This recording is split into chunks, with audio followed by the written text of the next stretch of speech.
Tenemos que América Latina hoy es un subcontinente convulso. Al finalizar las 2 primeras décadas hemos visto golpes de Estado de diferentes tipos y un rejuego a nivel geopolítico.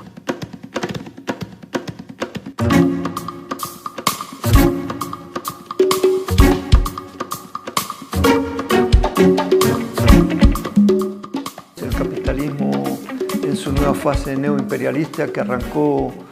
después de los atentados terroristas del 11 de septiembre en Estados Unidos, y a partir de ahí empezó como una nueva fase neocolonialista en lo que nosotros describimos a su vez como una guerra por territorios de la clase capitalista transnacional, y esta guerra por territorios se configuran como guerras de despojo en las áreas donde hoy están concentrados los recursos geoestratégicos, los bienes naturales, y que es donde también habitan sectores en muchas partes de América Latina del campesinado indígena. Lo que ha venido sucediendo del 11 de septiembre a la fecha es la ocupación militar de Afganistán por Estados Unidos y una coalición, una segunda fase, la invasión a Irak, y luego se fueron sucediendo distintas formas de guerras, algunas encubiertas, que se dieron primero en Libia, luego se desplazaron a Siria, y en estas guerras vemos que siempre, tanto en Irak como en Libia, el eje es el petróleo. En el caso de Siria aparece un nuevo elemento que ya había aparecido en Afganistán, que es el del terrorismo islámico, pero muchas veces el terrorismo islámico, al que supuestamente combate Estados Unidos en el marco de una guerra del terrorismo post-11 de septiembre, resulta que los terroristas en sus orígenes fueron creados por Estados Unidos, ¿no? Así pasó con Al-Qaeda y lo mismo ocurre con el ISIS, ¿no? Entonces lo que estamos viendo es que hay una disputa intercapitalista y nuevas formas de guerra. Y lo que Estados Unidos había llamado desde el comienzo del siglo XX como su tradicional patio trasero, a comienzos de este siglo se había venido conformando un bloque progresista a partir de la llegada de Hugo Chávez al gobierno en Venezuela, en una alianza inicialmente con Fidel Castro, pero seguidamente gana Lula en Brasil, gana Kirchner en la Argentina, aparece Lugo en Paraguay, luego gana el Frente Amplio con Tabaré Vázquez en Uruguay, llega Evo Morales al gobierno en Bolivia, y entonces se conforma un nuevo polo progresista que a su vez se dan cambios tanto en Venezuela como en Bolivia, se crean constituyentes, se modifican las constituciones y comienzan, digamos, la construcción de distintas formas de gobierno que ya no responden, como había ocurrido a lo largo de todo el siglo XX, a los dictados de Estados Unidos, pero también del Fondo Monetario Internacional, del Banco Mundial, del Banco Interamericano de Desarrollo, que son instrumentos del Departamento del Tesoro de Estados Unidos, ¿no? Estas alianzas llevaron a la creación de la UNASUR, pero en el seno de la UNASUR, por ejemplo, uno de los elementos centrales que se trataron de impulsar cuando estaban estos gobiernos, estoy hablando de la primera década del siglo XXI, era crear un organismo que agrupara a los ministerios de defensa de toda la región, es decir, la conformación de un instrumento que tenía militar, que tenía como principal objetivo, digamos, la defensa de los países del único enemigo posible hacia los países de la región, que era Estados Unidos. Todo esto, a su vez, esto se vuelca también a nivel del comercio, ¿no? Es decir, se crean nuevas alianzas regionales que siguen siendo por negocios dentro del sistema capitalista, pero no se manejan sobre la base que Estados Unidos se manejó a lo largo de todo el siglo XX. Es decir, son más equilibradas. Si bien Brasil es un continente por sí mismo y comercia con Uruguay, evidentemente es una situación también entre el tiburón y la sardina. Sin embargo, hay complementariedades, ¿no? Se busca más, es decir, cuando Chávez llega a la región y ofrece recursos para, por ejemplo, en Uruguay, que tiene una refinería desde los años 30 del siglo pasado, y va a la Argentina, le ofrece a Kirchner reflotar yacimientos petrolíferos fiscales. Se hace mediante intercambio en donde Uruguay o Argentina, en reciprocidad por la inversión que puede hacer Venezuela en estos sectores de la energía, a su vez estos países envían carne, envían lácteos, es decir, son otros tipos de acuerdos a los que normalmente se llevan a cabo con Estados Unidos o con la Unión Europea, ¿no? Con la cual también existían tratados de libre comercio. Estados Unidos desde entonces estuvo ocupado en Medio Oriente, que es un centro neurálgico porque ahí viene la producción del petróleo. El otro elemento es que tanto China como la India, como Europa, necesita también de los recursos energéticos de Medio Oriente, donde están los países productores. Cuando uno mira hacia la región, vis a vis vemos como si bien aparece descuidado la región, porque Estados Unidos está metido en dos guerras a la vez en otras partes. Sin embargo, está nunca descuidada la región. Se decía que Bush, hijo, había descuidado a América Latina. No, desde entonces comenzaron a aparecer nuevas modalidades de la guerra que tienen que ver con los golpes suaves, ¿no? Tienen que ver con guerras asimétricas de nuevo tipo, donde en el fondo también hay dos elementos. Uno son los recursos, en el caso de Venezuela es el petróleo, como va a ser después el caso del gas y luego el litio en Bolivia, pero el segundo elemento que normalmente no se toma mucho en cuenta es el modelo, es decir, de alguna manera Venezuela, Bolivia, el propio socialismo del siglo XXI de Correa en Ecuador, significan alternativas para los pueblos y eso es lo que Estados Unidos no puede soportar, ¿no? Entonces, todo esto se da, a su vez decía, en el marco de una nueva ofensiva de gran capital transnacional que tiene alianzas con, es decir, Estados Unidos es el centro, ¿no? El Wall Street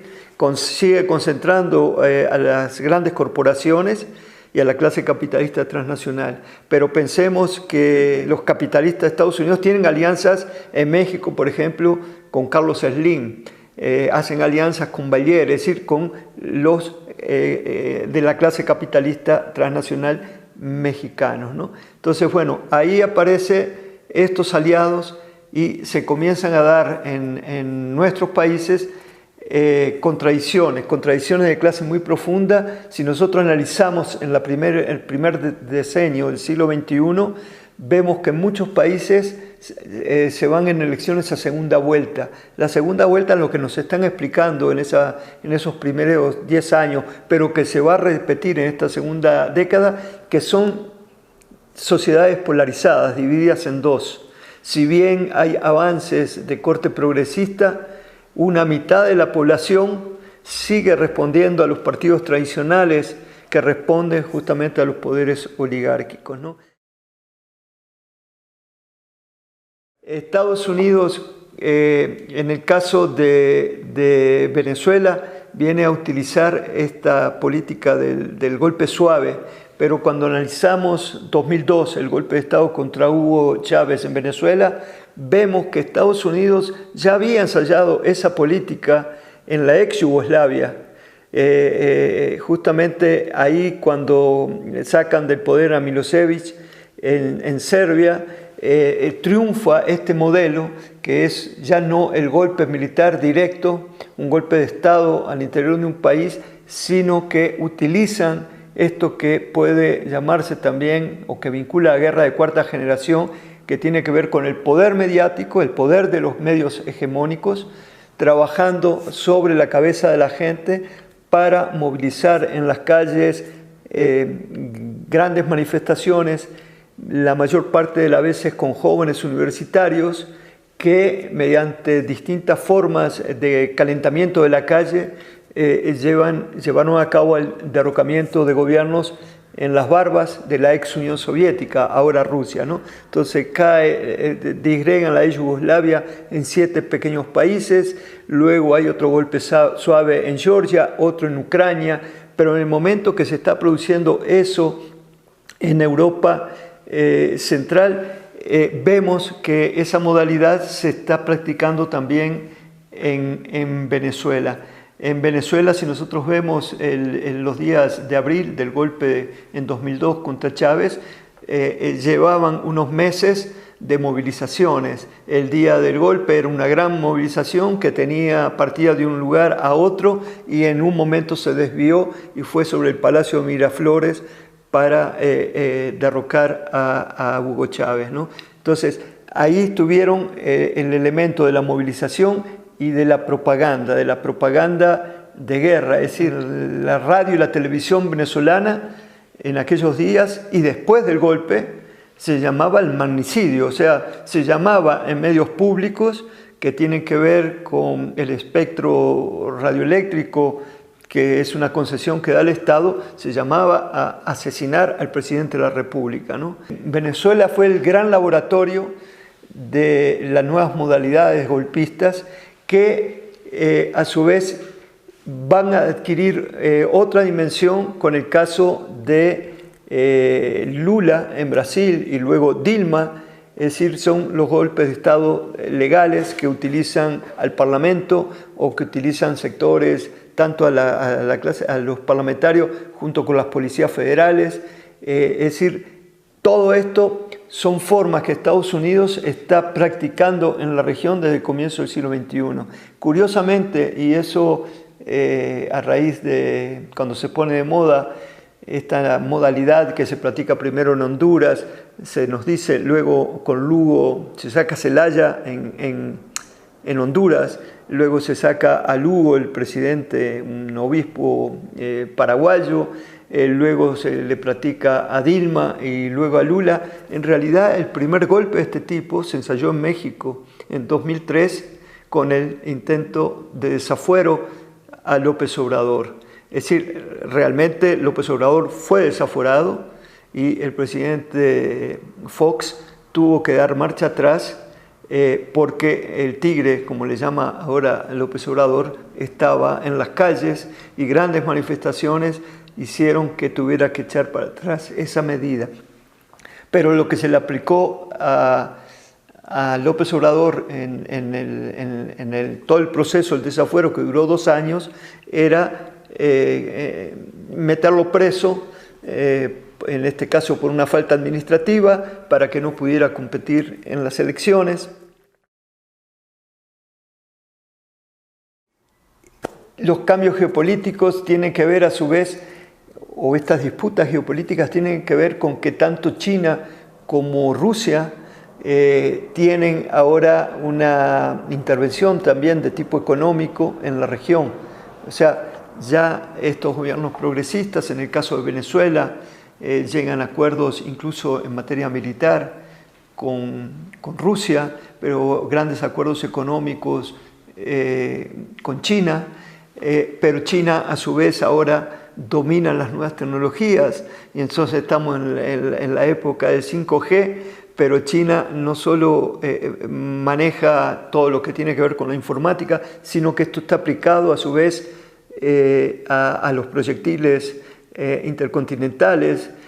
tiene submarinos, es decir, hay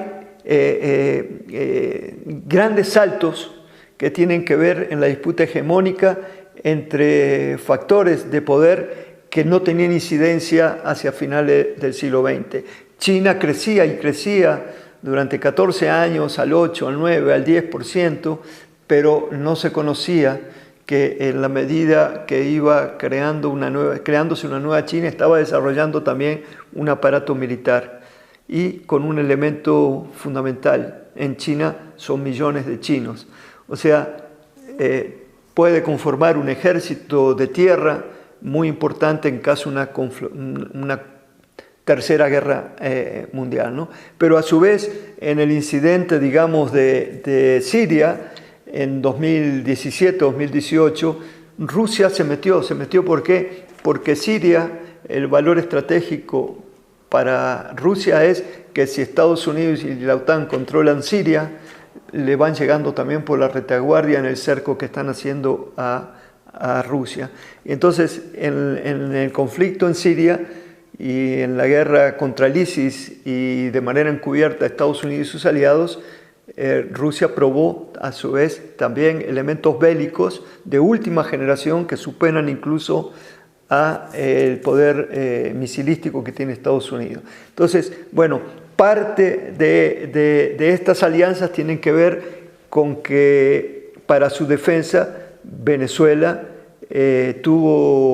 compró sobre todo los aviones Sukhoi para la defensa aérea del territorio, pero a su vez tiene estos aparatos que son antimisilísticos, como los que se usaron en Siria contra el ISIS, ¿no? Entonces estamos hablando por una parte, elementos distintos que tienen que ver con lo militar, que era impensable que en América Latina podría haber países que pudieran romper con el cordón umbilical que los unía a toda la industria militar armamentista de Estados Unidos. En el caso de Venezuela es el caso más visible, ¿no? Por otra parte, en la cuestión económica, China está compitiendo con Estados Unidos. Entonces, países como Chile, que era el ejemplo del neoliberalismo, en la minería hay intereses chinos en varios países de la región. Ahora cuando vemos en el caso de varios, el propio Brasil hay intereses chinos, ¿no? Entonces estamos hablando de que hay una disputa ahí, toda la guerra económica que lanza ya no Trump, sino que antes había ensayado Obama, era un acuerdo transpacífico que se ponía a unir a todos los países del Pacífico con el objetivo de parar justamente el avance chino. Era una guerra, el inicio de una guerra comercial que a mediano o corto plazo podía llevar a una guerra militar. Bueno, llega Trump y echa a un lado el acuerdo transpacífico, pero a su vez empieza una guerra económica con China, ¿no? Todo esto a su vez se combina con sanciones. Las guerras desde la Segunda Guerra Mundial, terminada la Segunda Guerra Mundial, ya en los años 50 Estados Unidos comenzaba una política de guerras económicas con sanciones contra países enemigos. Pero muchas veces esas sanciones no son visibilizadas, son encubiertas justamente por el control de los medios de difusión masiva, que están concentrados en 5 grandes corporaciones mediáticas que ya no son solo mediáticas, sino que sus dueños manejan la industria militar, tienen la industria aeronáutica, es decir, están diversificados, ¿no? En los años 90, al aterrizar las políticas neoliberales, se dieron fusiones de muchas empresas y hay una gran concentración de capital y el estilo CNN se va a multiplicar se van a crear multimedios que van a ser los que dominan el mensaje, ¿no? Entonces, bueno, volviendo a lo mismo, esto lo ha estudiado muy bien Noam Chomsky, cuando habla de el papel de los medios en nuestras sociedades. En estos días andaba por aquí Pepe Mujica, ¿no? el expresidente de Uruguay, y habla cómo justamente la mercadotecnia, la imagen, ha llevado a meternos en la cabeza a millones de latinoamericanos el tema del consumo, ¿no? Es decir, cómo hoy vivimos en sociedades hiperconsumistas y cómo esto tiene que ver a su vez con los gobiernos, es decir, y lo mismo él plantea para el tema del clima, es decir, estamos ante la posibilidad de un ecocidio, estamos ante el calentamiento global, ahora mismo está teniendo lugar una cumbre sobre el tema del medio ambiente, del clima, y lo que él plantea es, el problema no es ecológico, el problema es político. El hombre es el que transforma la realidad, el que transforma la naturaleza. Nosotros mismos somos los que estamos llevando a un ecocidio. Entonces esto tiene que ver con la responsabilidad política de los gobiernos. Y entonces esto depende, claro, de los grandes gobiernos. Si los grandes gobiernos no cambian, no hay muchas posibilidades de evitar esto que se ha llamado como el capitalismo siempre sale de las crisis, pero la única opción que tiene hoy el capitalismo para salir de la crisis es catastrófica, ¿no? Entonces esto tiene que ver con que podemos desaparecer a mediano plazo de la faz de la Tierra, ¿no?